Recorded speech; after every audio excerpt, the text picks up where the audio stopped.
Hello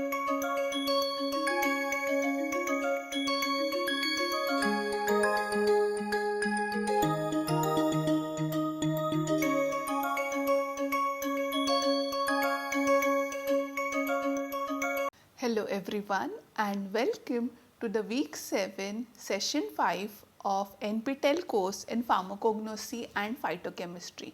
In this session we will be dealing with a very interesting set of compounds, and those are coumarins. Now imagine a set of compounds which have ability to fluoresce. Fluoresce means glow, and you might have seen something like radium, or you might have seen something like a substance which you are seeing in your glow sticks at a discotheque. So such compounds have the ability to fluoresce.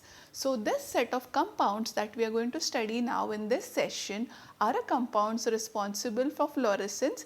They were earlier also used to indicate the authenticity of currency note, because they used to give you a typical color fluorescence when those currency notes were placed under UV light, and these compounds are called as coumarins. So what are coumarins? Let's dwell into it.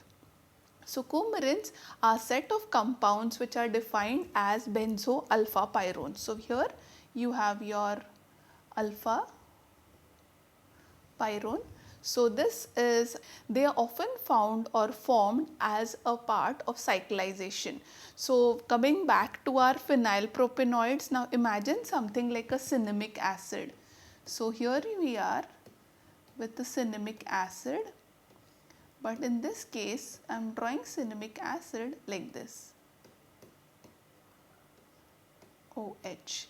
Now when we have something like a hydroxy out here and it undergoes a water loss, what you get in the process is what we call it as coumarins. So they are nothing but same phenylpropanoid derivatives which have this time undergone cyclization. Previously we saw condensation with flavonoids, then we saw dimerization with lignans, and now we are seeing cyclization leading to a set of beautifully fluorescent compounds called as coumarins. So since they are phenylpropanoids, they have been derived from shikimic acid pathway, mostly via phenylalanine or tyrosine via formation of a coumaryl CoA intermediate. Now coumarins occur in plant as such. So you can see this beautiful molecule, it is there in few of those plants, and when it is there it gives you a very sweet hay-like scent. So maybe if you are into perfumes, you might heard of a perfume ingredient called as tonka bean. So tonka bean contains a good quantity of coumarin which gives it a sweet hay-like scent, but due to some carcinogenicity issues or due to some issues now which are also to do with the hepatotoxicity, the government mostly across worlds have kind of regulated the substances, but you will still find this in some of the perfumes. I mean, it is still illegally added in some of the perfumes for its beautiful scent, which is difficult to replicate with any other ingredients. So coumarins, if you go to classify basis their structure, the coumarins can be native coumarins, as you can see here. So this native coumarins is benzo alpha pyrone, as we discussed, and the ketone group is located at alpha. Now in some cases these groups may also possess hydroxyl moieties. So in this case they are called as hydroxycoumarins. So you may have coumarins and you may have hydroxycoumarins. So whenever it's hydroxy, you can trace back, instead of phenylalanine, the hydroxy might have come from your tyrosine residues. In some cases what happens here is you get some adducts. So some other functionalities add to this, and you have what is called as furanocoumarins. So in furanocoumarins, this is a classic structure of psoralen, and this is angelicin. So you have your furanocoumarins wherein a furan ring is attached to a coumarin. Now in some cases, instead of furan, you can even have a benzofuran attached. So this is like a benzofuran attached or condensed with coumarins. In some cases, rather than furan, you might have a pyran group. So this is an example of pyran. Now depending upon where exactly you can see 4 different types of pyranocoumarins are possible. Again, in last case, instead of pyran, you might have a benzene ring attached to it, just a simple benzene, and in this case, you will get your benzocoumarins. So you can have native coumarins, sometimes substituted as hydroxycoumarins. If furan is added, you will have furanocoumarins. Again, you might have subclasses in that depending upon where exactly the furan is added. You might have benzofuran condensed coumarins, you might have pyran condensed coumarins, or you might have benzene condensed coumarins, which are your benzocoumarins. So depending upon what attaches to this coumarins, you have the classification of coumarins. Now we go across occurrence. Now coumarins is one class of compounds you will see which occurs not only in plants but also in fungus and certain bacteria. Like we discussed, when we talk about plants, a good ingredient is tonka beans, which has up to like 1% of coumarins. Then you have your sweet clovers, lavenders, cinnamon, angelica, soralia, horse chestnut, that is your Aesculus hippocastanum, and citrus fruits, even your bale, which is there, Aigul marmelos, that also contains your coumarin. It is also there in certain endophytic fungus. Endophytic funguses are the funguses which thrive inside the plant. It's there in some endophytic funguses. It is there in Aspergillus species. So what happens is, you must have seen, especially during the monsoon season, within your onion peels or within your garlic, you might encountered a black powdery fungus which kind of dusts off spores very easily. Those are the Aspergillus. Now, two species of those Aspergillus, particularly Aspergillus flavus and Aspergillus parasiticus, are known to biosynthesize coumarins. So they contain or they prepare coumarin derivatives. We'll discuss them shortly. Now, apart from that, your bacteria in certain species of Streptomyces, they produce coumarin derivatives. So a very famous example of coumarin derivatives produced by your bacteria are antibiotic compounds. So if you see your antibiotic compound like Novobiocin, so antibiotics are slightly bulkier or bigger molecules, but if you carefully concentrate, you can see a little hydroxycoumarin derivative occurring in here. So this is where your coumarin is located, and you can see it is substituted by other functionalities and made big by the bacteria so that it can kill other bacteria or other group of microorganisms. Another one is your coumaromycin. So these two are a very lead molecules or good antibiotic examples of drugs containing coumarins. Now let's see a few examples. For examples, I have picked Soralia, Amimages, which are the plants, and for fungus I have picked up aflatoxins. So let's see Soralia first. Now Soralia derives its name from a Greek word which means basically to treat leprosy. So, the itch which is responsible for leprosy after your lepromatous, that is your Mycobacterium leprae attacks it, causes a lot of itching, and that itch which was associated with it, Soralia oil was known to cure it. So even in Indian system of medicine, we call it Kushtanashini. So it kind of destroys the Kushta rog, or what you call it as the leprosy. It's also called as Bakuchi or Bawachi oil. So these are the seeds, or these are the kind of fruits. Both of them are used, mostly the fruits or dried ripe fruits of Soralia corifolia, which belongs to the family Leguminosae, are taken. Now this plant is kind of cultivated and grows abundantly in the Asia. Especially you will find it cultivated in India, China, Pakistan, Nepal and Vietnam. So the seeds are taken, and from those seeds the oil is obtained. The good part of this is coumarins are compounds which are very lipophilic in nature, and as a result, even in oil you will find those coumarins coming in. Now this coumarins, once they enter the oil, attribute their medicinal properties to the oil and hence show their beneficial biological effects. So what are these compounds present in the Bakuchi oil? The main compounds which are present in Bakuchi oil are basically belonging to the furanocoumarin groups. So in that you have soralin and you have your isosoralin. Soralin and isosoralin differ in their point of attachment. The molecular weight of both of them remains the same. Apart from that, you also have neosoralin, then soraridin, isosoraridin, corypholin, corylin, bavacromanol and soralinol. So these are few compounds which are kind of thought to be furanocoumarin derivatives and other derivatives which also contribute to the properties of soralia, that is the antibacterial or anti-inflammatory activity of soralia, especially the soralia oil. Apart from that, there are another group of compounds called as flavones which are present in the fruit as well as to some extent in the seed, and this flavonoid derivatives include your bava-chalcone, which belongs to the chalcone group, isobava-chalcone, then you have your baku isoflavone, bavachin and isobavachin. Now this is not all, it contains a lot of other flavonoids, but since we are focusing right now on coumarins, I have restricted it here.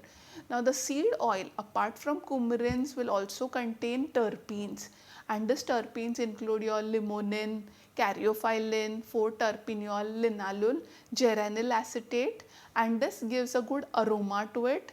Ingelicin, which is again a coumarin, soralin and bakuchiol. Now ingelicin, soralin which is there in the oil are coumarin derivatives, but bakuchiol, if you go to see, it's a terpenoidal derivative. More recently there is a good market for this compound. The reason being, if you see cosmetics which are in the anti-aging domain, they use what is called as vitamin A derivatives or retinoid derivatives.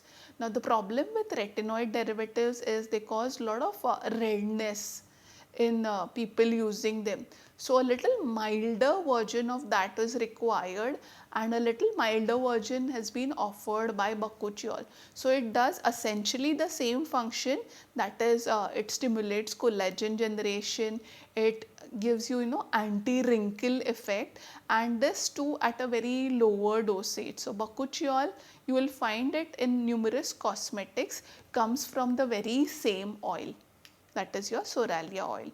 So applications now, because these are coumarin compounds, they will have lot of effect when it comes to killing bacteria. So they have bactericidal effect, they have cytotoxic effect, antioxidant effect comes from your flavonoids, bakuchiol, anti-inflammatory, antifungal as well as immunomodulatory activity. Now this, like I said, it's a coumarin derivative. So this coumarin is, because of its ability to fluoresce, because of its ability to kill, is used in psoriasis as well as in leprosy. Now in some cases when you want to kill a bacteria or kill a microorganism, one good effect was observed with soralia oil is when you apply it to the skin. Now what happens is the soralin derivatives, especially the furanocoumarin derivatives, stay on your skin there. Now once they stay on the skin, you can expose your skin to sunlight, or you can specifically expose your skin to UVA light. Now UVA light is little bit of what you call it as a longer wavelength light.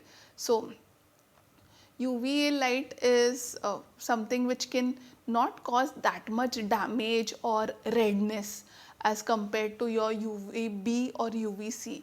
UVB, UVC are kind of more intense when it comes to skin penetration. UVA is something which has a lower energy and a higher wavelength, so that is beneficial to us. So specifically if you don't want to cause the redness or itching or less harmful effects of UV, more specifically UVA lamp combined with soralin is taken. Now when you are applying to the skin, it will start producing fluorescence, that is it acts as what is called as photosensitizer. So they will absorb, they will start emitting fluorescence, and emission happens in all direction. So they will emit, they will kind of trigger the cells, and this emission or this emission of fluorescence can kill the bacteria, can kill the fungus in the vicinity. So early stage of mucosis wherein the fungus is slightly infiltrated the skin, not deep, in that case you can use your UVA, because for deeper penetration you will need a UVB or UVC. Similarly, you will see 8-methoxysoralin is also used and 5-methoxysoralin is also used, but it is said that if you take a little advanced dose or higher dose of this, especially when consumed internally, can cause vomiting, headache, or in some cases nausea. So apart from that, this effect, like I said, the fluorescence effect is also used for treatment of vitiligo. So in patients suffering from vitiligo, you know, they are little lighter or white patches. So as compared to your skin, those patches appear much lighter.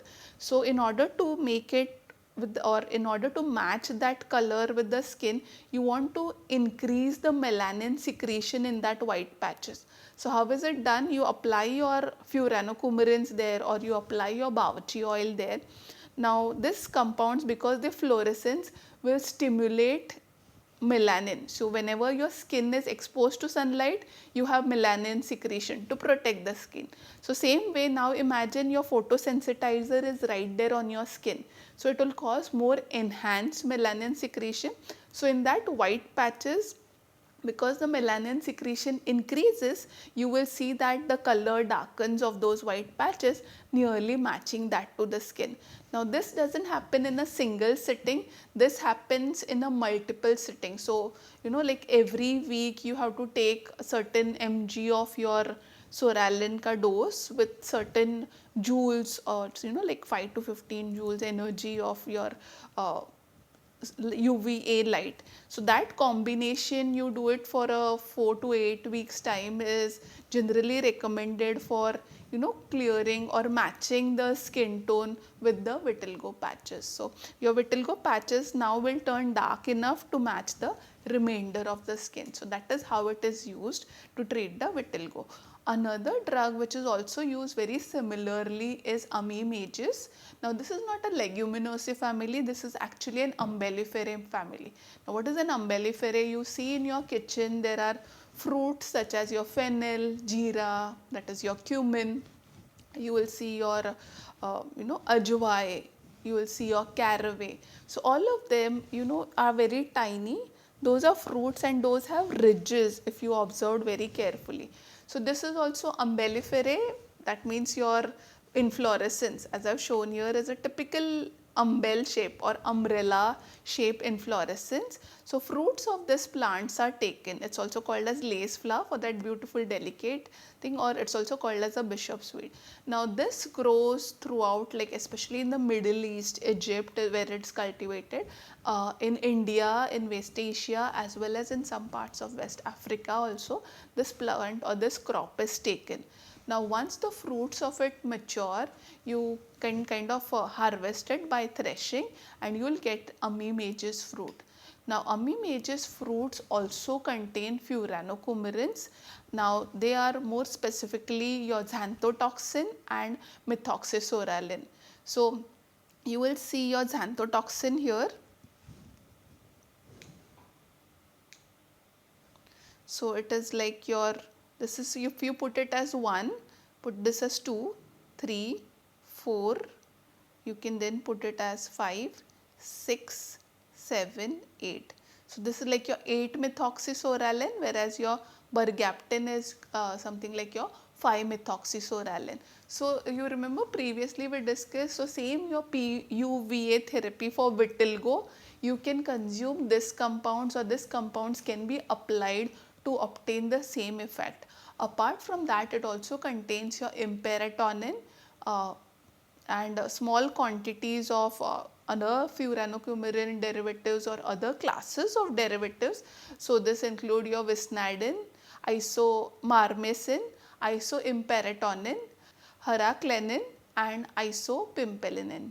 So these are few compounds which are also there, which are also kind of coumarins, and all of them put together will also enter in your Amimages oil. In some cases, the extracts of these fruits are also being taken where as far as therapeutic applications are concerned. This medicine have been used in Unani as well as Indian system of medicine. So it's used in treatment of especially psoriasis in a very similar manner. Vitiligo, you also have application of this in your tinea vesicolor, and because this is a coumarin derivative, you can correlate with this. It produces fluorescence, it produces light, and as a result is responsible for cidal, that is killing of bacteria, and you will see a lot of cidal effects. This includes your bactericidal, fungicidal, insecticidal, larvicidal, nematicidal, ovicidal, viricidal, as well as it can kill other herbs or plants. That means it's also a herbicidal. Now apart from that, especially when it comes to vasculature, it is seen that Ammi Visnaga also induces relaxant effect on vascular smooth muscles. Now when you're taking coumarins, you need to be a little cautious, because if you know a drug anticoagulant called as warfarin, that's also a coumarin, as well as your vitamin K is also coumarin. So they might exhibit some interactions with that, and that may lead to toxicity. Not only that, consuming excessive amounts of these compounds have also been associated to some phototoxic reactions. So you need to be careful while handling coumarins, but when handled well, they produce a very good fluorescence. In fact, many of the chemical tests for Soralia include taking your extract, treating it with little alkali, and just observing it under UV. You will see a nice yellow color fluorescence. So this a few tests, or you can easily detect coumarins by just putting it under UV lamp, because coumarins glow, and especially in addition of bases helps you with detection of coumarins. Now we go to on a little lethal coumarins, and those lethal coumarins are your aflatoxins. These are not drugs, basically these are poisons. Now why we are discussing this is because they have a good significance when it comes to herbal drug industry, and these compounds are aflatoxins. Aflatoxins are mucotoxins. That means they have a ability to kill us, they have the ability to kill animals as well. Now they are produced by fungus, which are your Aspergillus species. You remember the black powdery substance in your onions, in your pistachio shells, or in your groundnut pods. So that powdery substance is the Aspergillus fungus, and particularly if you have Aspergillus flavus or Aspergillus parasiticus, they give rise to this mucotoxin kind of compounds. So there are numerous sources. Naturally, aflatoxins do not occur in these fruits or cereals, but when infested by Aspergillus, and when the conditions are more moist, damp, like a rainy season, wherein the moisture is more conducive to the growth of fungus, they will start producing these toxins, and the food becomes contaminated by this. If you don't wash it properly and then consume it, the problem is going to go in your stomach, and all your aflatoxins you will ingest it, and this ingestions are also related to food poisoning, especially a lot of food poisoning associated with weddings, where you have a bulk quantity of food being stored, and thereafter raw material, especially onions and other things, and then later on it was used without washing. The chances of food poisoning, especially due to aflatoxin, increases in this. Now if you see your Aspergillus flavus gives you aflatoxins B1 and B2, that is AFB1 and AFB2. Whereas if you see Aspergillus parasiticus, it gives you all four, that is aflatoxin B1, B2, G1 and G2. Now if you see these compounds, they are basically difuranocoumarin. Why they are called as difuranocoumarins is, you can carefully see that there is a good amount of difurans. You can see that there are bifurans in all four. So these are bifuran attached to coumarin. So this, you can see a coumarin here. So I'll just quickly draw. So this is the difuran moiety, this is the coumarin moiety, and attached to it is In this case, that is when you're talking about aflatoxin B1, B2, it is cyclopentanone. So, aflatoxin B1, B2 are difurano-coumarot cyclopentanone derivatives, whereas when it comes to aflatoxin G1, G2, it is difuro-coumarot, but this time a pyrrone kind of derivative, which is more specifically a lactone. So, AF B1, B2, G1, G2 are the ones which are very toxic. Not only that, in some cases what happens is animals consume this fodder which is kind of contaminated with fungus, especially cows, and these aflatoxins are metabolized by them. Now, when they get metabolized, they are converted into metabolites such as aflatoxin M1, M2, aflatoxin H, and so on. Not only are the plain aflatoxins, this aflatoxin metabolites are also toxic to us. So, if cow is having a mucotoxin and we consume the milk of that cow, there is a good chance that we are exposed to aflatoxin, but aflatoxin metabolites in this case. Now, they are very poisonous to an extent. Even 6 milligram per kg is lethal for us. So, it is lethal for us, it is lethal for animals as well, but you can easily detect why, because we said coumarins fluoresce. So, if you take this, you can easily see the fluorescence in the extracts. They are soluble in chloroform ether, so you just have to take your drugs and see it. Now, the problem, like I said, in herbal drug industry is when you deal with extracts. So, imagine you have a whole plant contaminated with aflatoxins and you extract it in solvent like your chloroform, say for example. All the aflatoxins will dissolve, and suppose if you have 20 kilogram of material. So, when you concentrate it, this aflatoxins will also concentrate, and when you prepare a medicine out of it, they are going to enter your patient. So, this is a very crucial metabolite that the industries check does not enter in their product. Now, what effects does it cause? So, if it is an acute poisoning, like just one time poisoning, but I consume something which was contaminated, I'll get nausea, vomiting, a little abdominal pain, typical signs of food poisoning. And so in some cases, depending upon the dose, my liver will also start to damage. Now, they localize in liver, they metabolize in liver, and as a result they affect the liver more severely. But chronic exposure, imagine I am having a slight dose of aflatoxin, but I am having it on the daily basis. In that case, because of continual exposure or chronic exposure, there are good chances of hepatic cancers, especially hepatocellular carcinoma, and if it is given to children, it causes growth retardation. This is called immune suppression and eventually cirrhosis. So, I need to be very careful, and most of this are associated, like with peanut butters.